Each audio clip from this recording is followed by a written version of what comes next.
Terima kasih atas kesempatannya. Perkenalkan, nama saya Dia Amalia dengan NIM 2019-210397.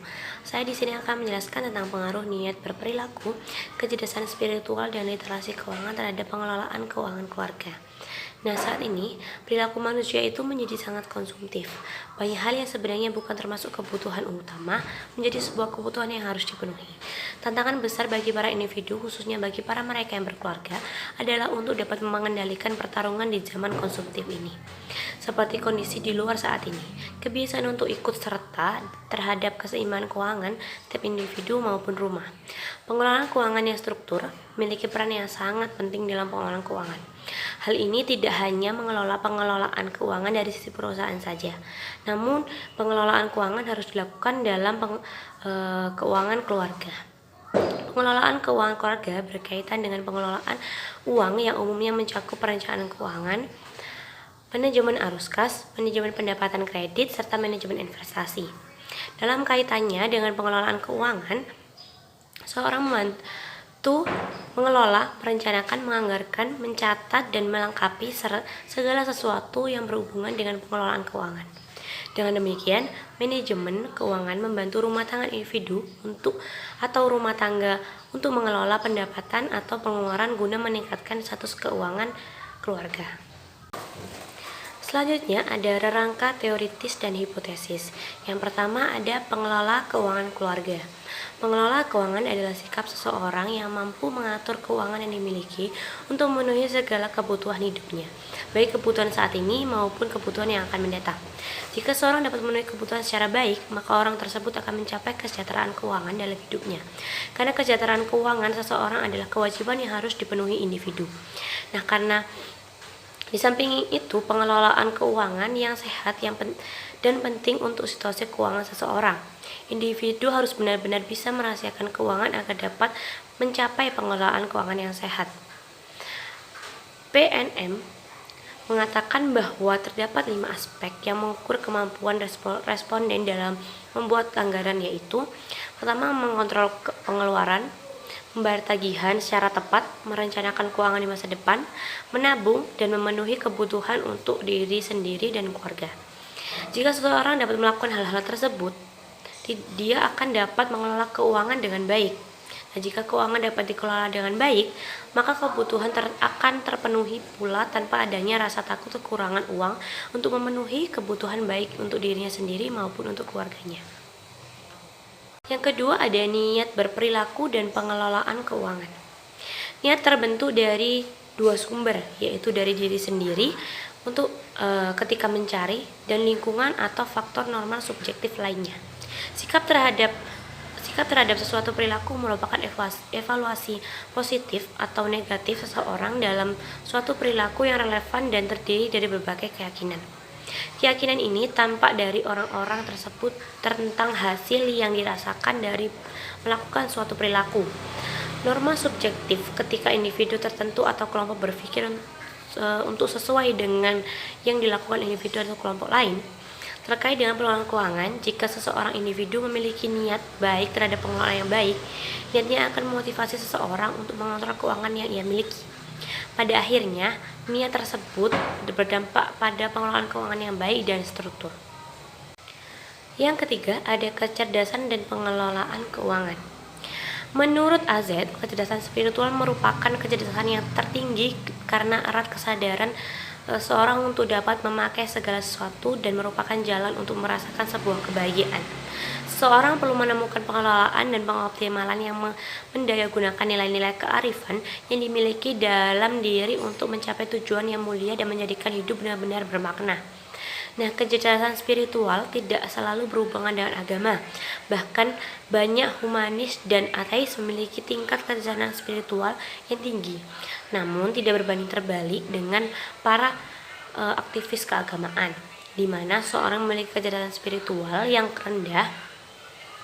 Kecerdasan spiritual akan mendorong seseorang untuk mengendalikan nafsu, terutama dalam mengendalikan pengeluaran dan pemasukan.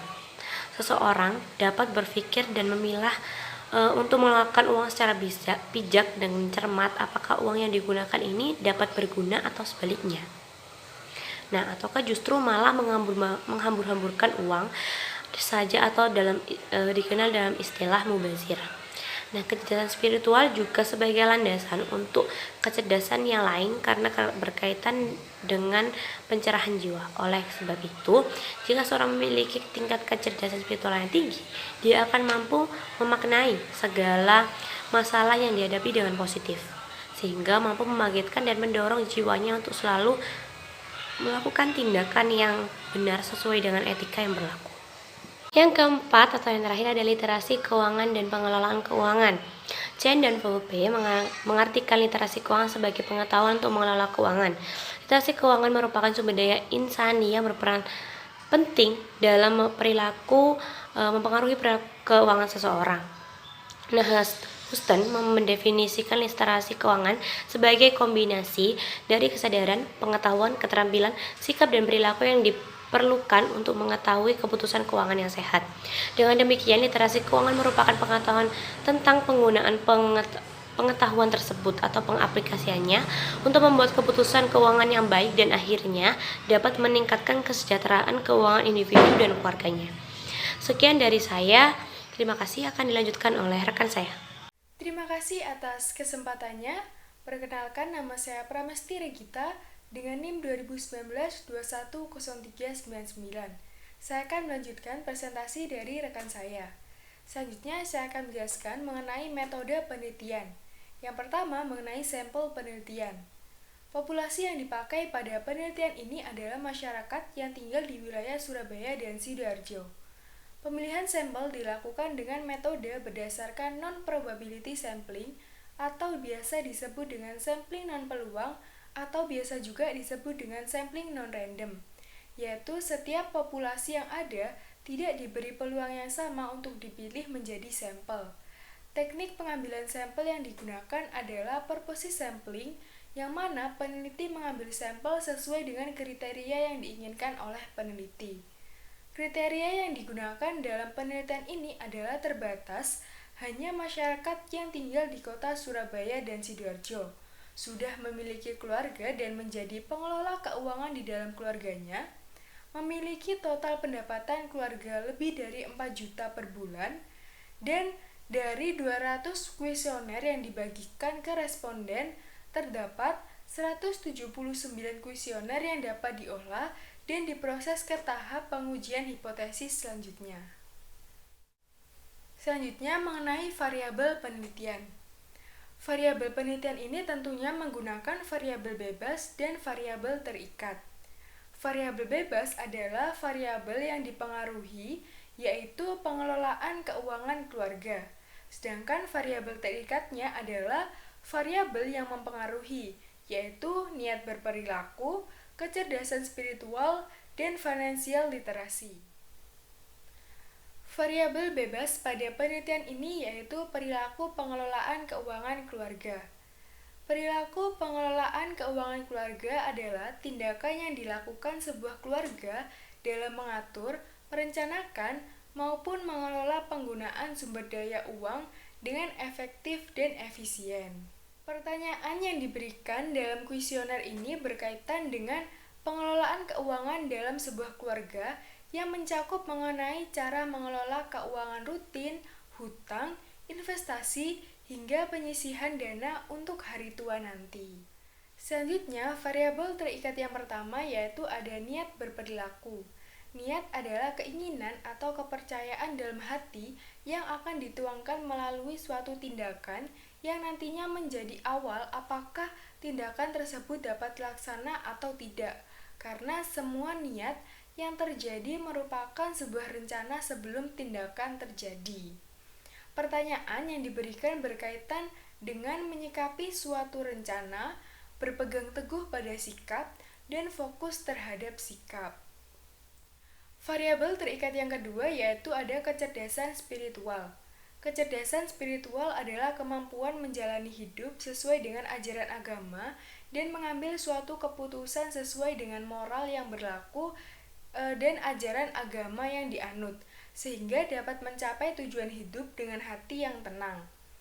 Pertanyaan yang diberikan berkaitan dengan kemampuan bersikap yang fleksibel, tingkat kesadaran yang tinggi, dan kualitas hidup yang diilhami oleh visi misi dalam diri seseorang. Dan variabel terikat yang terakhir yaitu ada literasi keuangan atau financial literacy. Literasi keuangan adalah pengetahuan, kemampuan, keterampilan, dan juga pemahaman seseorang tentang bagaimana cara mengelola keuangan yang baik dan bijak. Variabel ini diukur berdasarkan pertanyaan-pertanyaan yang berkaitan dengan pengetahuan keuangan dasar, pengetahuan tentang pengelolaan hutang dan bank, investasi dan pasar modal maupun mengenai pengelolaan asuransi. Selanjutnya mengenai teknik analisis data. Pengujian hipotesis dalam penelitian menggunakan teknik analisis regresi berganda. Persamaannya yaitu PKK di mana pengelolaan keuangan sama dengan alfa ditambah beta 1 NB ditambah beta 2 KS ditambah beta 3 LK ditambah E, di mana PKK tadi adalah pengelolaan keuangan keluarga, sedangkan B1 sampai 3 adalah koefisien regresi yang diuji. Kemudian NB adalah singkatan dari niat berperilaku, KS adalah singkatan dari kecerdasan sosial, dan LK adalah singkatan dari literasi keuangan. Baik, sekian yang bisa saya sampaikan, kurang lebihnya mohon maaf. Selanjutnya akan dilanjutkan oleh rekan saya. Assalamualaikum warahmatullahi wabarakatuh. Terima kasih atas kesempatannya. Saya Anastasia Safa Ramadhani dengan NIM 2019-210422. Pada tabel 1 menyajikan hasil deskriptif pengelolaan keuangan keluarga atau disingkat sebagai PKK. Tabel 1 memperlihatkan variabel-variabel PKK yaitu PKK 2.1, PKK 2.2, PKK 2.3, PKK 2.4, PKK 2.5 dan PKK 2.6 dan PKK 2.7. Pada tabel tersebut, hasil mean tertinggi ada pada variabel PKK 2.3 dengan nilai sebesar 4,49. Nilai tersebut memiliki arti sangat baik untuk tidak menggunakan hutang di dalam memenuhi kebutuhan sehari-hari. Dan nilai min terendah pada variabel PKK 2.4 dengan nilai sebesar 3,50. Nilai tersebut memiliki arti baik dalam mengelola keuangan, terutama untuk disisihkan untuk menabung dan berinvestasi. Dan pada tabel diperlihatkan rata-rata yang diperoleh sebesar 3,93, sehingga dapat disimpulkan bahwa sebagian besar responden memiliki perilaku pengelolaan keuangan keluarga yang baik. Lalu pada tabel 2 menyajikan hasil deskriptif dari niat berperilaku yang dapat disingkat sebagai NP. Tabel 2 menunjukkan variabel-variabel NB yaitu NB 5.1, NB 5.2, NB 5.3, NB 5.5, dan NB 5.6. Pada tabel 2 yang menunjukkan nilai min tertinggi terdapat pada variabel NB 5.1 dan NB 5.3 dengan masing-masing nilai sebesar 4,27. Nilai tersebut memiliki arti bahwa responden sangat serius dalam melakukan perencanaan untuk membayar tagihan tepat waktu dan sangat serius dalam menyisihkan sebagian penghasilan untuk tabungan dan investasi. Nilai min terendah terdapat pada variabel NB 5.2 dengan nilai min sebesar 3,59. Yang memiliki arti bahwa responden kurang serius untuk merencanakan belanja dengan menggunakan kartu kredit. Pada tabel diperoleh rata-rata min yaitu sebesar 3,89 yang mengindikasikan bahwa sebagian besar responden memiliki niat berperilaku yang baik. Lalu pada tabel 3 menyajikan hasil deskriptif dari kecerdasan spiritual yang dapat disingkat sebagai KS. Tabel 3 menunjukkan variabel-variabel KS yaitu KS 8.2, KS 8.3, KS 8.4, KS 8.5, KS 8.6, dan KS 8.9. Pada tabel 3, yang menunjukkan nilai min tertinggi terdapat pada variabel KS 8.4 dengan nilai sebesar 4,61. Nilai tersebut memiliki perilaku yang sangat baik dalam menganggap bahwa agama sangat penting untuk menjawab pertanyaan mengenai arti hidup. Nilai min terendah ada pada variabel KS 8.9, yaitu sebesar 4,30, yang memiliki perilaku yang sangat baik dalam memaknai doa. Rata-rata min dari variabel KS ini adalah 4,51. Nilai tersebut menunjukkan range min berada pada kategori kecerdasan spiritual sangat baik. Karena itu mengindikasikan bahwa sebagian besar responden memiliki kecerdasan spiritual yang sangat baik. Pada tabel 4 menyajikan hasil deskriptif dari literasi keuangan yang dapat disingkat sebagai LK. Pada tabel 4 terdapat beberapa kategori, yaitu keuangan dasar yang diwakilkan oleh LK1, LK2, dan LK3. Lalu terdapat hutang bank yang diwakilkan oleh LK4, LK5, LK6, LK7, LK8, LK9, dan LK10. Investasi dan pasar modal yang diwakili oleh LK11, LK12, LK13, LK14, LK15, LK16. Asuransi diwakilkan oleh LK17, LK18, LK19, dan LK20. Rata-rata min secara keseluruhan kategori dalam variabel adalah 49,29%, yang menjelaskan bahwa rata-rata tingkat literasi keuangan masyarakat dikatakan cukup rendah. Dari keempat aspek LK, tingkat literasi terkait dengan pasar modal adalah yang paling rendah, yaitu 42,81%.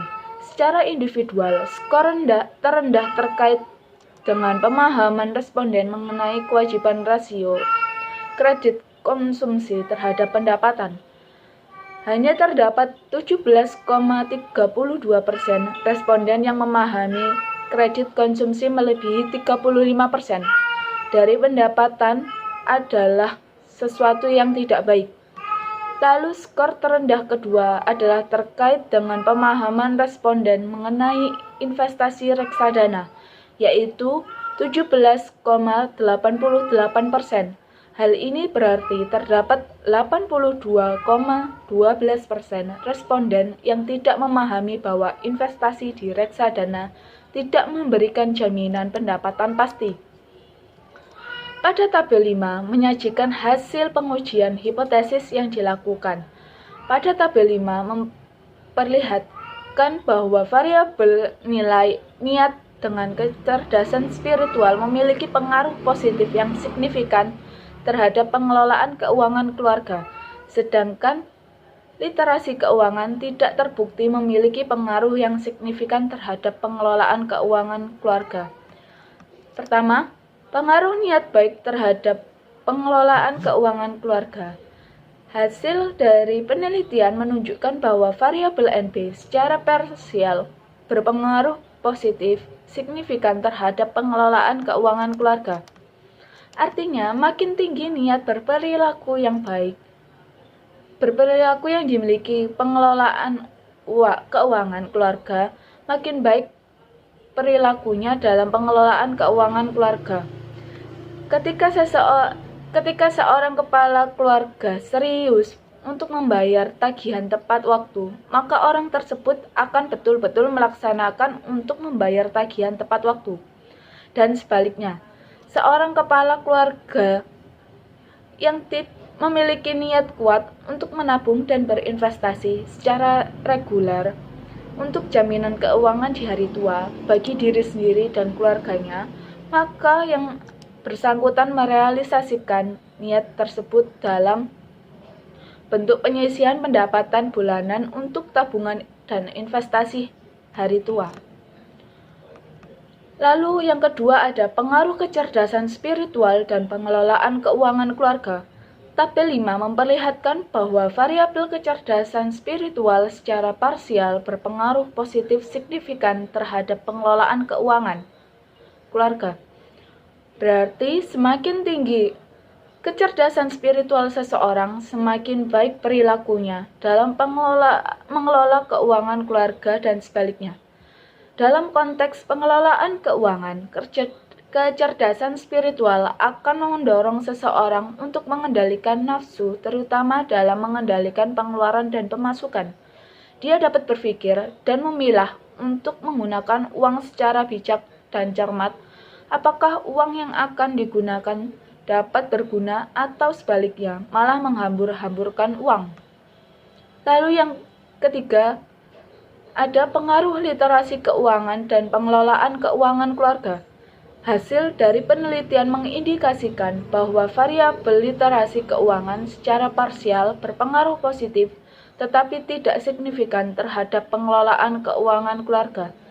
Berarti jika tingkat literasi yang dimiliki seseorang tinggi, hal ini belum tentu dapat membuat orang tersebut mampu mengelola keuangan keluarga dengan baik.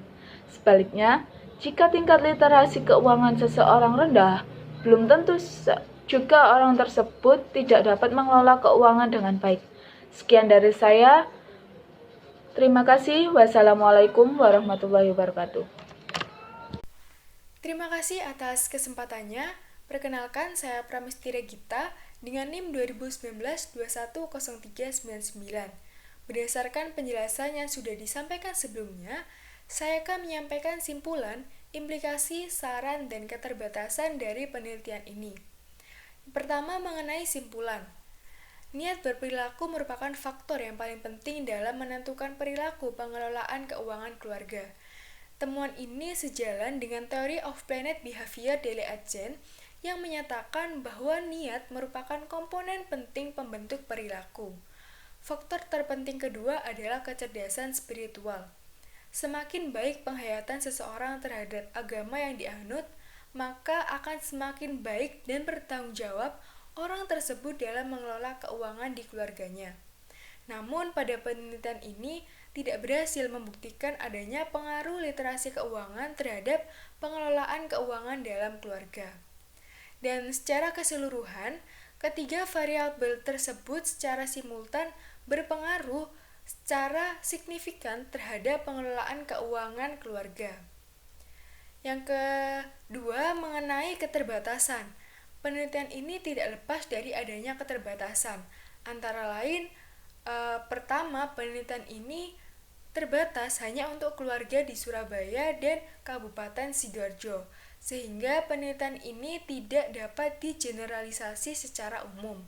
Yang kedua, pembagian proporsi agama responden yang kurang merata, yaitu sebagian besar responden pada penelitian ini adalah beragama Islam.